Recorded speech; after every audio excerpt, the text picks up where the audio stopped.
Patut balu sholatuman bihuiri tauhuri. Orang itu nggak akan mungkin diterima sholatnya kalau dikerjakan dalam keadaan tidak suci. Allahu Allahu Allahu Allahu Allahu Allahu Allahu Allahu Allahu Allahu Allahu Allahu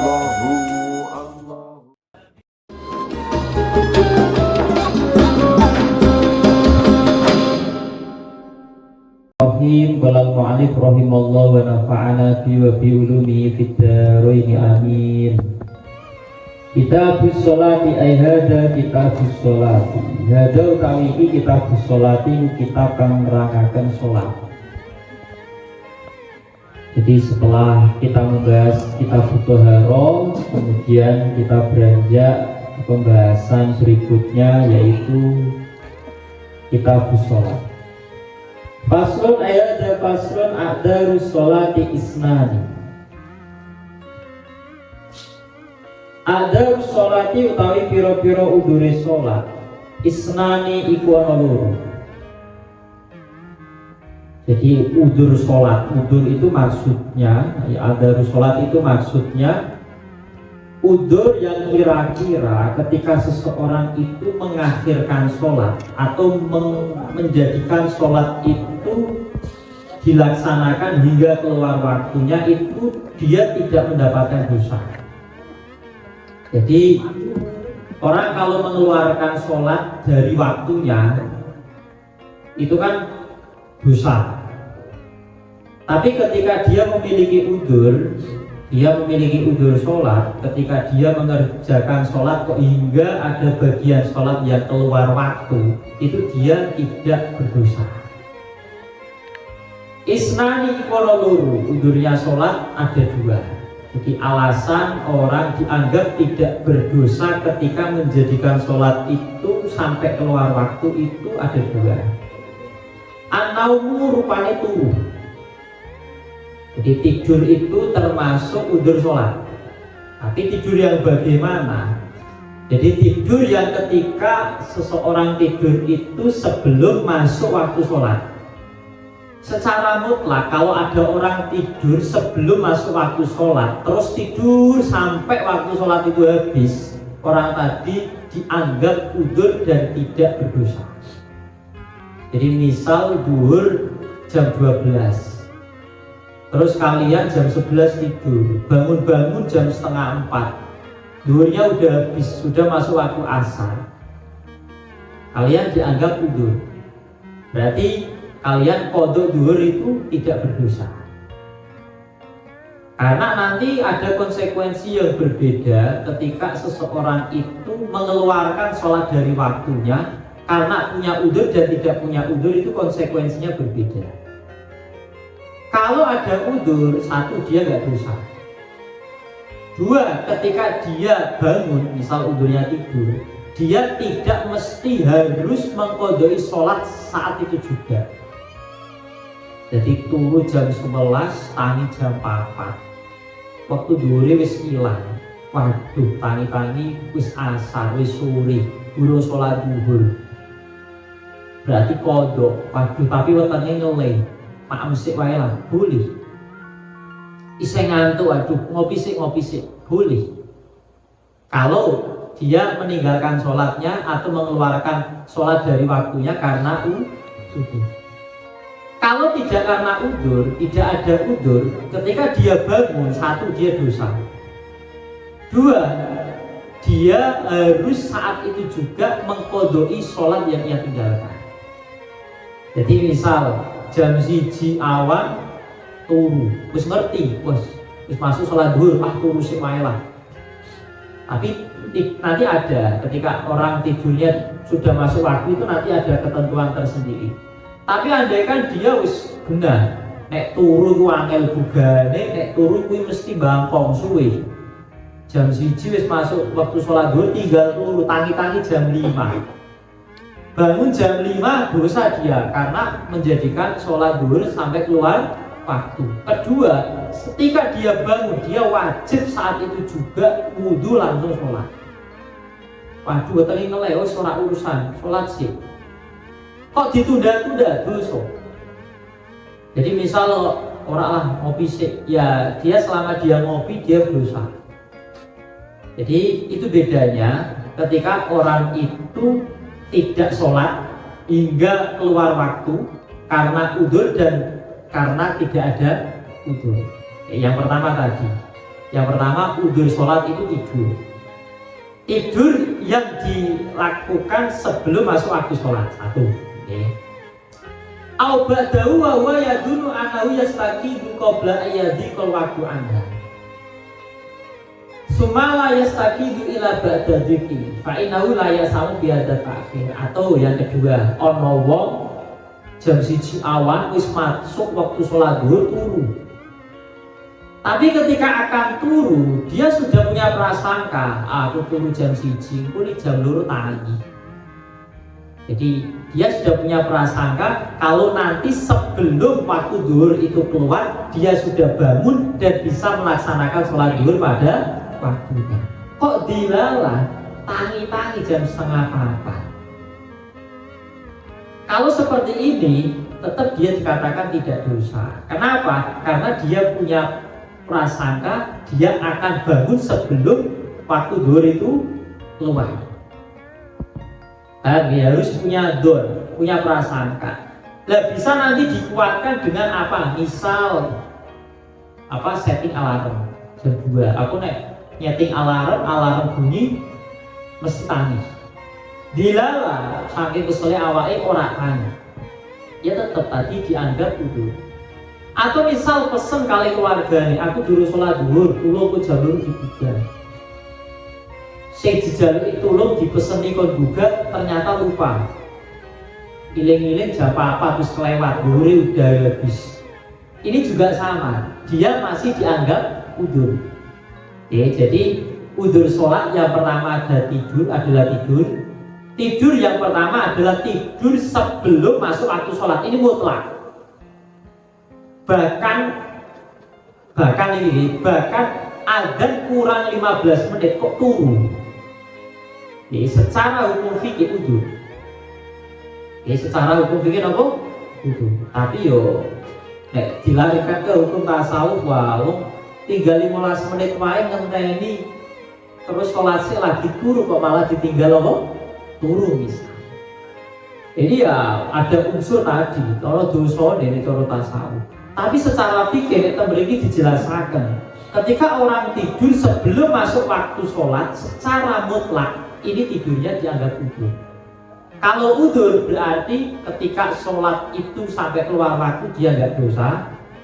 Yang kedua, ketika dia mau mengqadhi tidak harus seketika. Musik dipending sik, arep mangan sik, ngopi sik, boleh. Tapi kalau tidak udzur wajib seketika. Paham ya? Jadi yang pertama tidur sebelum masuk waktu sholat, atau yang kedua sudah masuk waktu sholat tapi dia punya prasangka sebelum waktu itu mepet atau waktu itu habis dia masih bangun dan bisa melaksanakan sholat di dalam waktu. Atau dia meminta tolong orang lain untuk membangunkan. Ini penting ya. Jadi orang itu tidak boleh ketika tidur terus kira-kira itu dia sudah punya dugaan waktu nek turu iki mesti kelewat. Ya kayak tadi, kurang 15 menit ditinggal apa? Turu, yo wis mau kelewat. Lah kalau kayak gini dosa. Ini misal. Tapi ini tentu ini kalau sudah masuk waktu. Secara fikih kalau belum masuk waktu masih dianggap udzur. Tapi ya tasawuf kurang 15 menit dicintai. Tapi kalau sudah masuk waktu dia punya prasangka. Jam 1:30 turu, terus masuk waktu zuhur, turu wae lah. Biasanya wis ngerti, aku nek turu wis minimal 3 jam 4 jam, ya wis mesti kelewat. Tapi tetap turu, lah ngeten iki dianggap dosa dan dianggap tidak udzur. Malah dosanya satu, turune dosa. Jadi turu itu sakit dosa. Kalau dalam kasus ini tidur yang kira-kira dia punya dugaan pasti dia sholatnya keluar waktu, itu tidurnya dosa. Satu, dosanya karena apa? Tidur. Dosa yang kedua karena mengeluarkan sholat dari waktunya ketika dia tidur. berarti dosanya loro betul. Ya. Nah, ketika nanti bangun dia harus seketika mengqadai sholatnya. Nah, ini turu ki hukume mubah. Tapi deleng-deleng. Nek turune diniati ninggalke maksiat ganjaran. Selama dia tidur 5 jam itu ganjaran selama 5 jam. Nek cara maca Quran 5 jam kan abot. Nek turu 5 jam kan enggak berat. Tapi gara-gara diniati turu wae lah ora resiko daripada melek maksiat. Loh, tidurnya itu selama 5 jam ganjaran. Tidur juga bisa nanti maksiat. Karena apa? Wis masuk waktu sholat ditinggal turu sampai kemudian qadha sholat itu tidurnya maksiat. Ini penting ya. Jadi satu udur sholat itu tidur, tapi dilihat dia tidurnya. Tidur yang belum masuk waktu sholat atau sudah masuk waktu sholat tapi dia punya dugaan, punya prasangka sebelum waktunya habis dia masih bisa bangun dan melaksanakan sholat pada waktunya.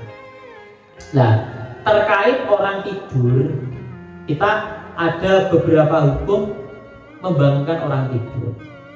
Membangunkan orang tidur sebelum masuk waktu sholat, supaya orang yang tidur itu menjalankan sholat pada waktunya, itu hukumnya sunnah.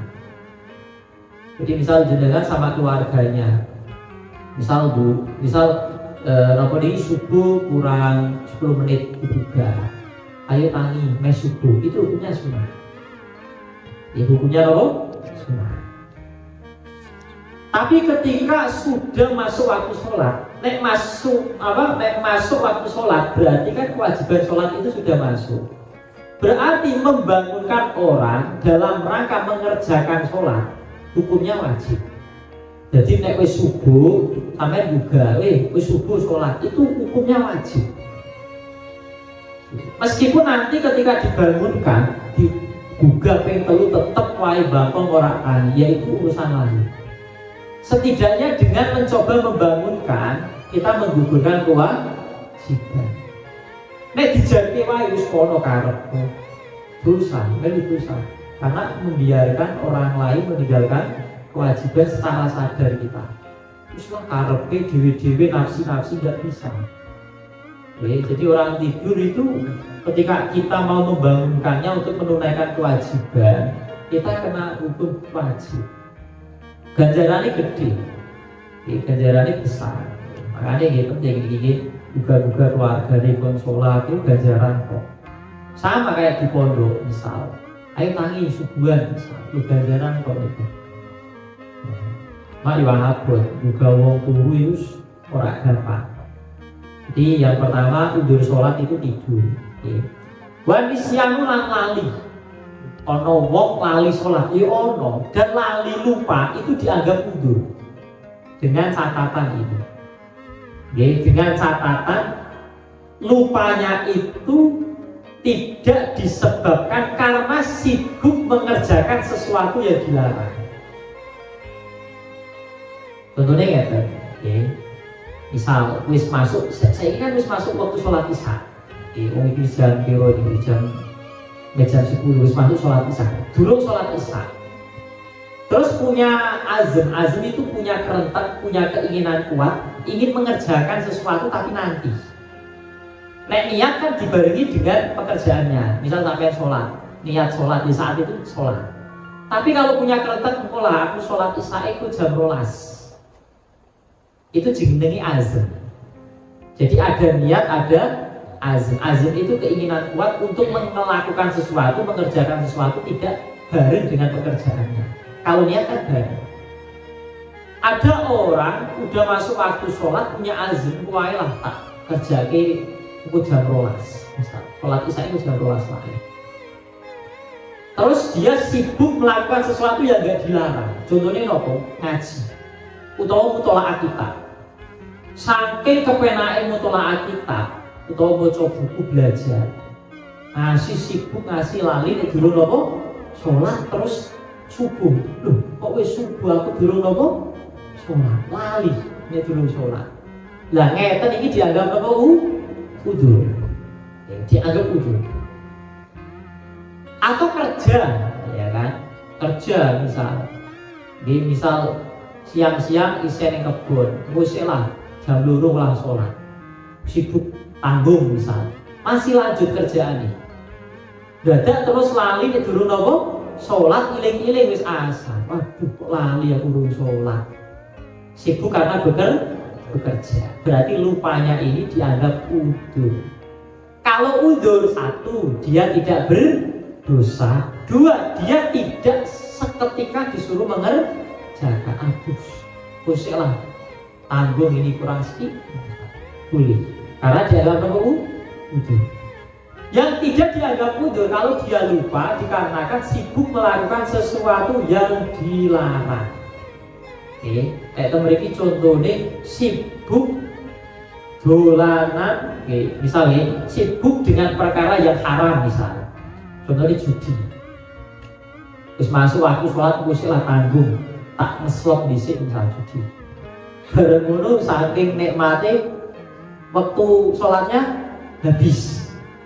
Berarti menjadikan sholat hingga keluar waktu dikarenakan lupa, yang lupanya disebabkan sibuk melakukan sesuatu yang terlarang, judi haram. Berarti bukan udzur, dosa. Wis dosa kudu cepet-cepet apa? Qadha. Atau sibuk melakukan sesuatu yang hukumnya itu makruh. Contohnya nopo sekat nek mriki. Nggih kala bisa satronja itu maknanya sekat. Biasanya contohnya kan sekat, soalnya memang kalau dolanan sekat itu kadang lali waktu. Urung sholat terus lah sekat sedela. Sibuk sekat sampai terus nopo keluar waktu lali dulu nopo sholat ini gitu so. Karena apa? Sibuk melakukan sesuatu yang nopo makruh, sesuatu yang dilarang dalam hal ini hukumnya makruh. Sekat itu hukumnya makruh. Ya meskipun ada orang menganggap loh sekat itu kan dia melatih otak.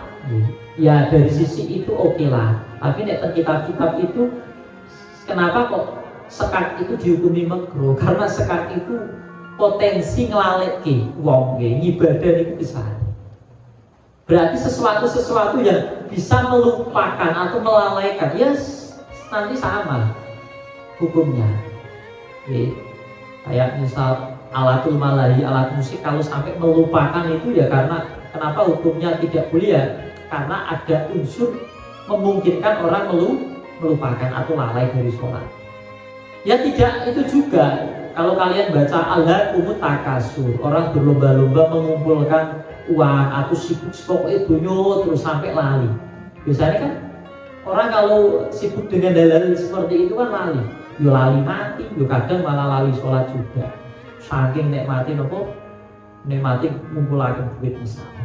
Tapi yang jelas tadi, jadi orang kalau sedang sibuk kerja, tapi sudah punya azam pengen melaksanakan sholat tapi lupa, itu nanti hukumnya dianggap udzur dan tidak harus seketika mengqadai. Tapi kalau diqadai seketika baru. Jadi yang baik itu kalau qadha diqadai saat itu juga, itu yang baik.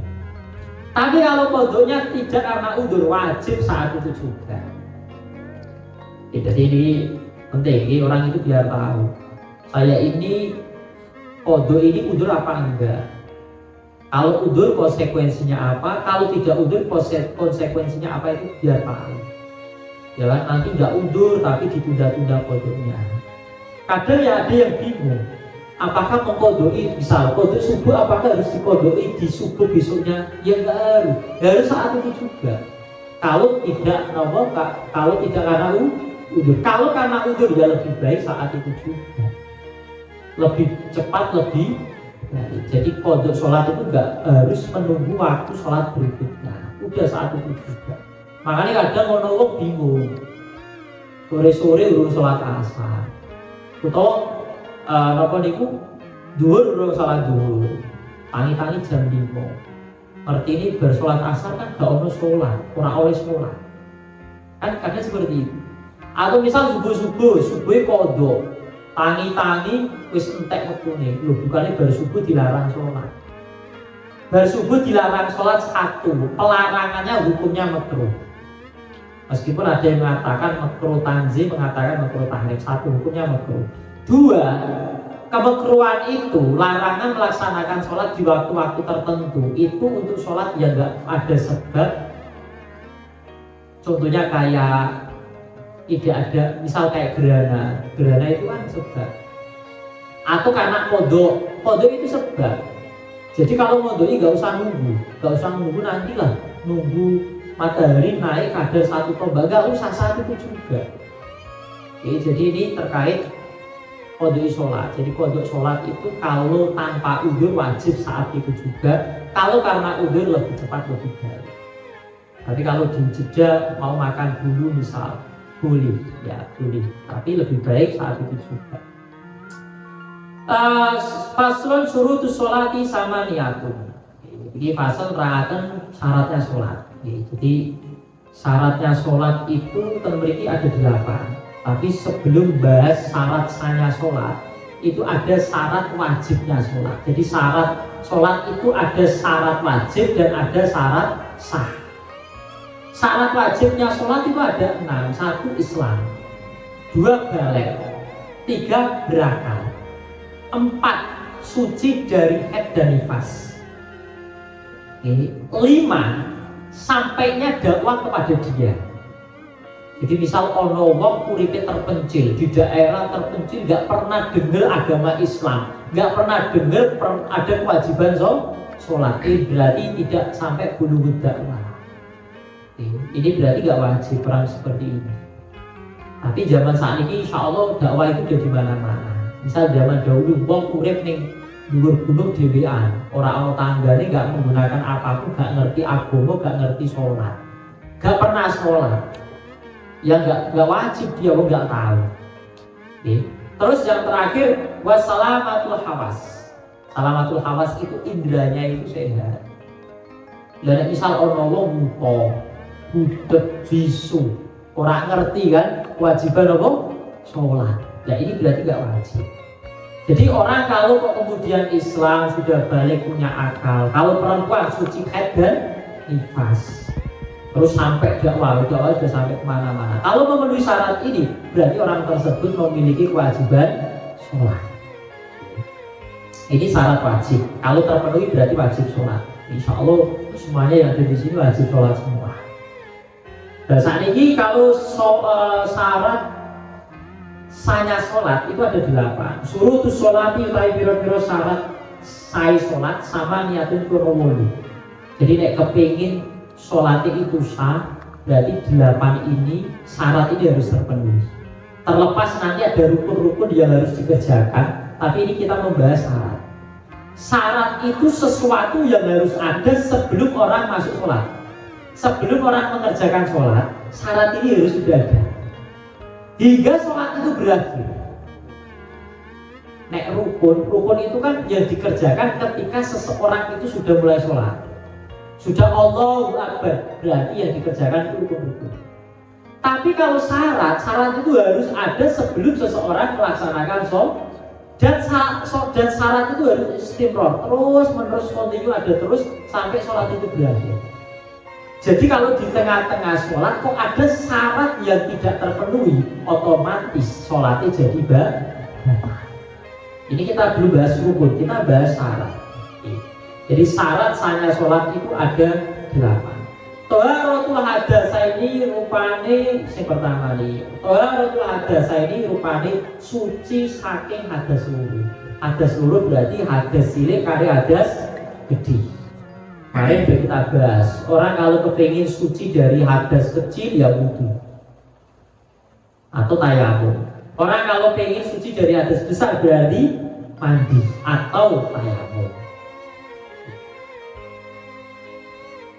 Jadi kalau ada orang, kok ada orang sholat tanpa melakukan sesuci, padahal media untuk bersuci itu ada, berarti dia dosa. Jadi wah lagi males wudhu langsung sholat lagi, dosa. Dan sholatnya jelas tidak diterima. Patut baru sholat umat diwiri tawuri. Orang itu nggak akan mungkin diterima sholatnya kalau dikerjakan dalam keadaan tidak suci. Itu kecuali kalau tidak ada alat sesucinya. Arep wudu ora ono banyu. ora ono debu arep tayamum. Berarti statusnya faqidut tahurain. Faqidut tahurain itu orang yang tidak menemukan dua alat sesuci, air dan debu. Lah kalau begini gimana? Tetap wajib sholat lihurmatil waktu. Menghormati waktu sholat wajib. Tapi nanti kalau sudah ketemu air atau ketemu debu, dia wajib sesuci dan mengulangi sholatnya. Tapi tetap wajib sholat lihurmatil waktu. Jadi sholat lihurmatil waktu itu hukumnya wajib. Jadi syarat yang pertama, suci dari dua hadas. Wa taharatu anin najasati, wa taharatu lan suci anin najasati saking najis fi saubi ing dalem pakaian, wal badani lan awak, wal makani lan panggonan. Yang kedua adalah suci dari najis. Yang suci apanya? Pakaian yang dipakai untuk sholat, badan, dan juga tempat yang digunakan untuk sholat. Itu tiga-tiganya harus suci dari najis. Dan cara mensucikan najis kemarin sudah kita bahas. Najisnya apa? Mukhafafah, mutawasita atau muwalado punya tata cara mensucikan masing-masing. Jadi cara mensucikannya berbeda-beda. Jadi kecuali kalau hadisnya hadis ma'fu. Jadi yang tidak dimaklumi itu kalau najisnya itu najis yang nggak ma'fu. Kalau najis yang ma'fu nggak masalah. Najis yang ma'fu itu contohnya misal ada darah sedikit yang ada di baju. Misal saat dulu ini sholat nyembelih ayam, getih nyiprat, neng awak, neng baju. Selagi darah itu masih sedikit, dianggap sedikit, berarti ma'fu, digunakan sholat nggak apa-apa. Selagi dianggap sedikit. Tapi kalau darahnya sudah dianggap banyak, berarti nggak ma'fu. Nah sedikit banyaknya tergantung uraf, tergantung adat. Orang mengatakan ini sedikit atau banyak. Nek sedikit berarti ma'fu. Atau orang misalnya orang wong kudunan, ya kudunan terus arep sholat nunggu jamaah itu dipelotot nyipat. Tapi sithik ma'fu. Meskipun sengaja dipelotot. Tapi kalau sengaja ono geteh dioletaken ten apa bajune. Meskipun sedikit gak ma'fu. Jadi kalau sengaja diginikan itu gak ma'fu. Tapi misal melototnya sengaja, tapi nyiprat ke bajunya tidak sengaja, dan itu sedikit ma'fu. Jadi ada beda nih, lo podo-podo kena baju, tapi sengaja dan tidak sengaja itu punya konsekuensi hukum yang berbeda. Asalkan sedikit tetap dihukumi apa ma'fu. Jadi sholat menggunakan baju yang ada darahnya sedikit saja itu masih ma'fu. Tapi nek kotoran, misal kotoran cecek nggak ma'fu. Misal tembeleng ayam nggak ma'fu, meskipun sedikit. Itu kalau Syafi'i. Kalau madzhab lain ya ada. Pokoknya kotoran kewan dagingnya sing halal dipangan orang najis. Ya itu madzhab lain. Kalau madzhab Syafi'i tetap apa najis. Paling mencara madzhab lain, yo ono kena telek wedhus kan halal dimakan, wis sementing teleke diusap-usapaken ilang wis sholat. Bahkan kalau madzhab Malik, anjing itu gak najis. Anjing itu tidak apa? Najis. Tapi nek kena anjing tetep kudu dibasuh ping 7, salah satunya dicampur kalau lebu. Lah kok aneh, kok ora najis? Kok tetap dibasuh ping 7 dicampur karo apa? Debu. Lah kanggo apa? Jawabannya anut Kanjeng Nabi. Soalnya dia Kanjeng Nabi pernah suatu ketika ada sesuatu kena najis anjing, bukan kena najis karena mereka menganggap gak najis. Kena anjing terus dibasuh ping 7, salah satunya menggunakan apa? Debu. Jadi ta'abudi alasannya. Pokoknya anut Kanjeng Nabi. Tapi gak najis. Lah cara kita Syafi'i ya najisnya kelas berat menggunakan itu. Makanya ya orang usah terlalu alergi nih orang kok terus dolanan apa asu misal yo mungkin wae kan pada Maluku mungkin ya mungkin saja kan, tapi kudu ngerti kudu dibasuh yang itu salah siji ning nganggo napa. Nek babi jelas semua madzhab mengatakan najis mughal. Nek anjing itu ada yang menganggap gak najis. Makanya gak usah protes misal kok orang anggap najis piye? Ya itu hikmahe opo? Ono anjing, ono asu sing mlebu swarga. Asune ashabul kahfi. Iku kan mlebu swarga. Ya kan? Berarti kan berarti gak najis itu, ya kan? Anjingnya ashabul kahfi. Lah nek najis, wong ning swarga gak ono perkara najis. Di surga itu nggak ada ceritanya orang itu BAB itu nggak ada di surga. Bahkan di surga gak ada toilet. Ya pemenang apa itu comberan nggak ada. Jadi di surga itu nggak ada ceritanya orang itu pertengi mules kepengin ngising atau kebelet pipis, nggak ada ceritanya. Bahkan ketika guru kulo riyen bangun ciri-ciri panganan swarga kuwi ora gampang dadi wong hadas. Orang gampang ngentut, orang gampang pipis, gak gampang dihabis. Ya contohnya kayak cerita Sayyidah Maryam, ibunya Nabi Isa, oleh hidangan ke swarga.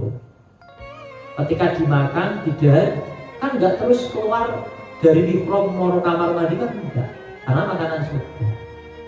Karena kalau ceritanya bangun itu mihrabnya wong biyen-biyen, ojo-ojo biyen kan enten telu, dibagi telu.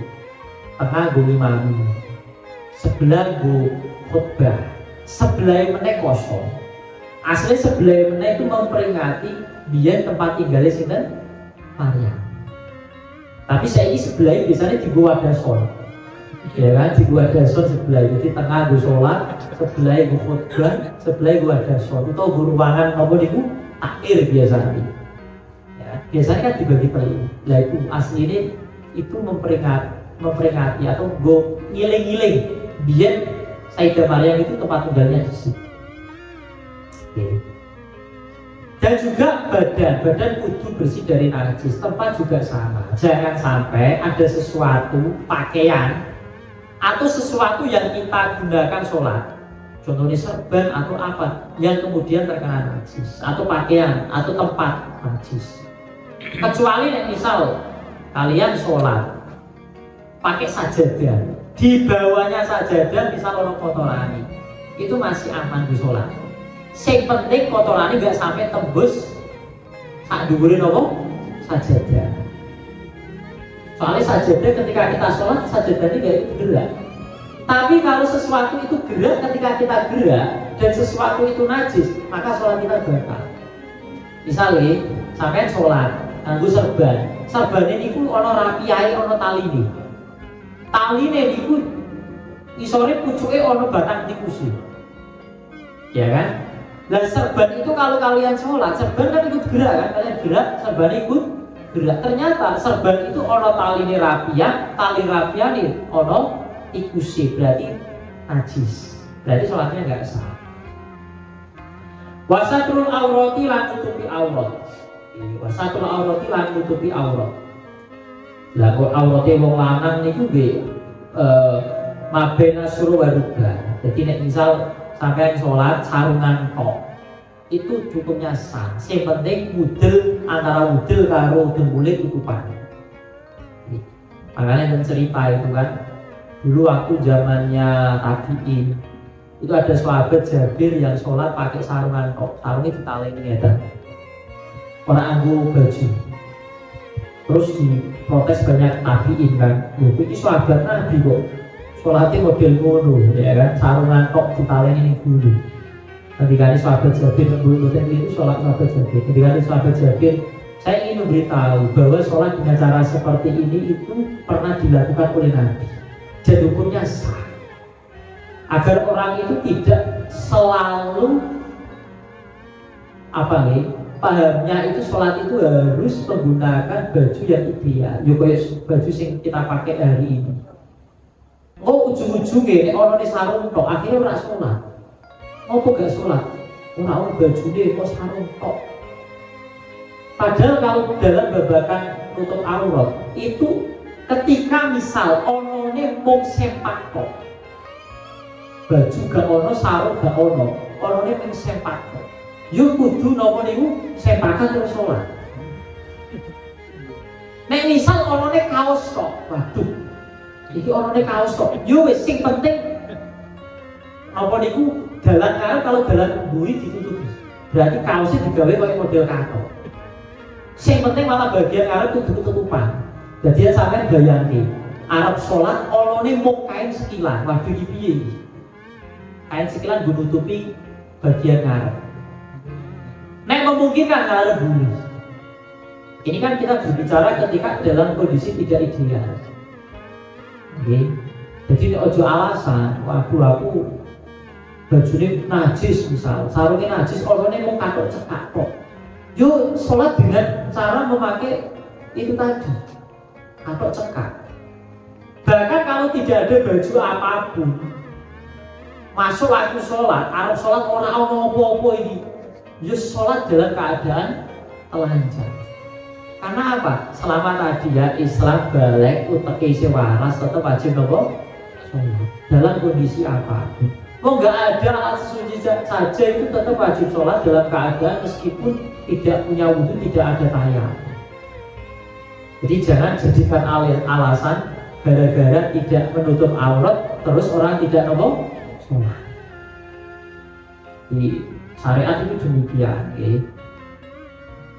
Dan nek mriki enten, sing penting niku ketutupan. Warna kulite ketutupan. Nek kanggo sholat kok wong nganggo celana mlepet. Misal wong wadon iki, celanane mlepet. Ya kan? Itu tetap selama dia dianggap nutup aurat, sholatnya sah. Tapi beda kalau di luar. Kalau di luar mlepet itu kan esensi nutup auratnya nggak dapat. Menutup aurat itu biar nopo nggih, orang itu tidak menarik kan nggih, tidak menarik orang untuk syahwat. Jadi anggone meletet kan malah orang itu jadi pikirannya kemana-mana. Jadi esensi nutup auratnya nggak dapat. Nah, seperti ini. Nah kalau laki-laki tadi mabena suro barokah. Nanti ada pembahasannya sendiri terkait auratnya laki-laki, perempuan dan tidak. Sekarang sudah ada tidak. Wastiqbalul kiblat. Nah ini tadi yang sholat telanjang karena nggak ada apapun untuk menutup aurat. Itu setelah sholat nggak wajib mengulangi, nggak ada tuntutan untuk mengulangi sholatnya. Jadi orang sholat katokan cekak tok karena pakaiannya najis kabeh. Itu nggak apa-apa. Jadi dia tidak harus mengulangi sholatnya. Wala i'adata alaihi. Jadi seperti sholat. Kowe tadi ya urutane, nek iso sing penting paling pokok ditutupi niki nih, ya kan? Dalam ngarep kalau dalam, soalnya di madzhab lain itu ada yang mengatakan itu pokoknya itu, sawatain istilahnya, sawatain itu perkara lurus yang orang apik nek didelok kok, jadi itu ditutupi. Pasti bang kiblati lan madhep kiblat. Madhep kiblat itu standarnya dada. Jadi nek ana wong salat terus sirai noleh ngeten misal. Enggak masalah. Sebenarnya noleh enggak sampai 3 kali. Atau fi'lul kasir gitu. Jadi kalau ininya sudah bergeser, misal nih salam nih. Assalamualaikum noleh sak dodone salatnya batal. Jadi nek noleh salam itu gulune tok. Sirai tok ngeten lho assalamualaikum. Nah, jangan sama ini apa?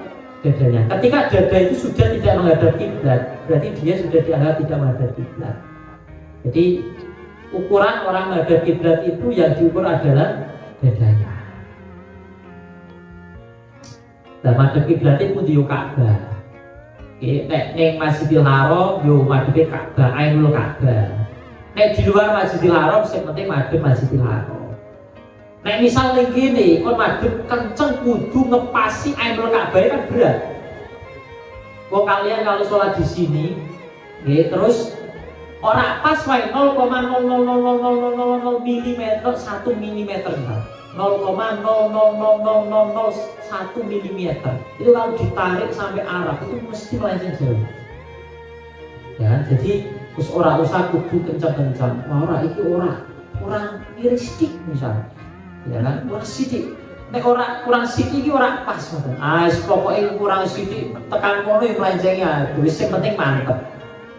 Makanya ini bangun itu duka luar biasa. Ketika masjid-masjid yang sudah berdiri itu terus tiba-tiba orang-orang ahli falak ini mengkritik, wah itu masjid ini lempengan bumi ini wis bergeser, wis orang madhep kiblat, orang madhep Ka'bah, kudu dirubah mikrofi. Wah, akhirnya termasuk Masjid Demak. Akhirnya dilakbani miring kabeh. Nek salat kudu napa? Miring. Walah bangun dukunya luar biasa. Wah, ini nek Masjid Demak kok sampai berubah. Masjid yang lain pasti berubah. Masjid Demak sih bangun wali.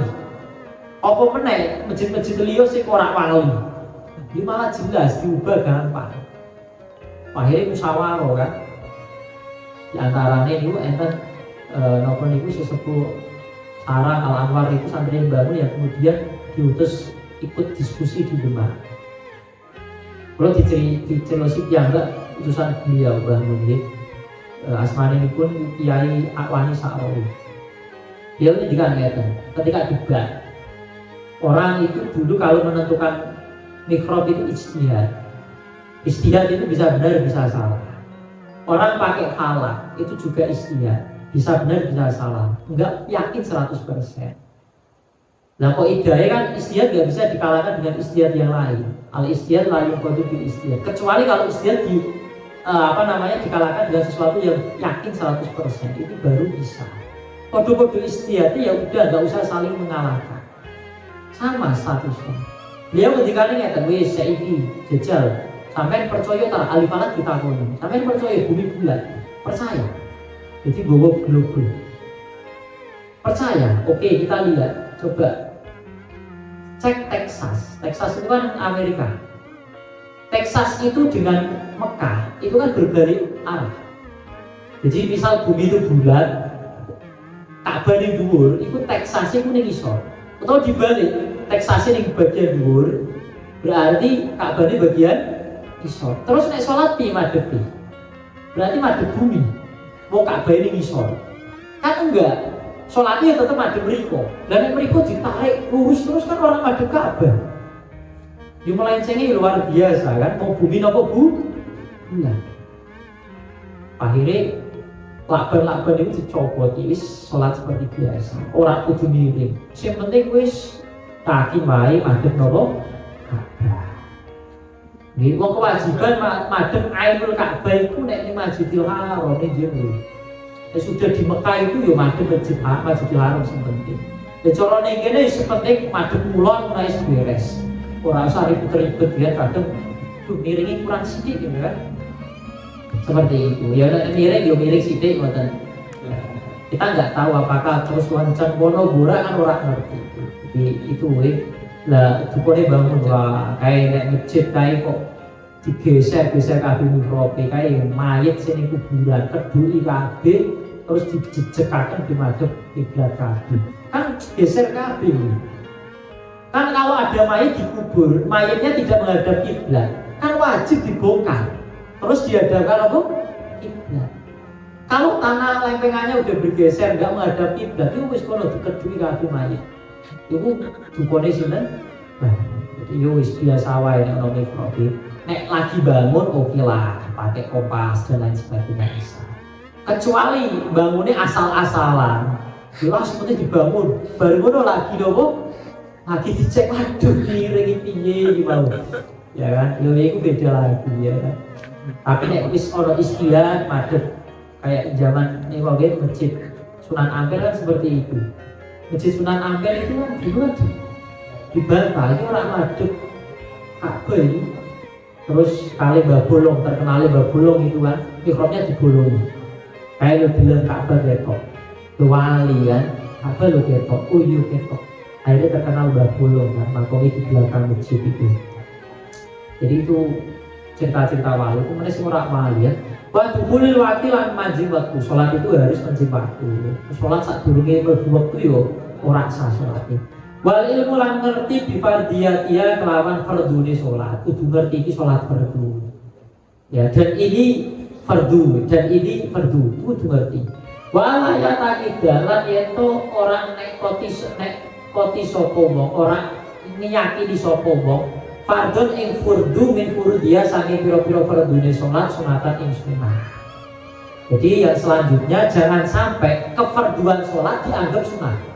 Contohnya kayak sujud itu hukumnya sunnah. Itu berarti tidak sah sholatnya. Karuan amane wis kabeh sholat wis tak lakoni fardu, itu malah aman. Tapi yang menganggap fardu itu dianggap sunat, itu yang bahaya. Kalau sunat dianggap fardu nggak masalah. Tapi kalau yang fardu dianggap sunat jadi masalah, nggak sah sholat. Rukuk itu sunat misalnya, itu enggak. Kalau bacaan di dalam rukuk sunat oke, tapi kalau gerakan rukuknya itu rukuk, fardu. Wastinabul muktilati lan ngeduhi piro-piro perkara kang batalaken sholat. Dan nanti perkara yang batalaken sholat itu ya cukup banyak. Nanti kita bahas di belakang. Wallahu a'lam bishawab. Mungkin ada pertanyaan monggo.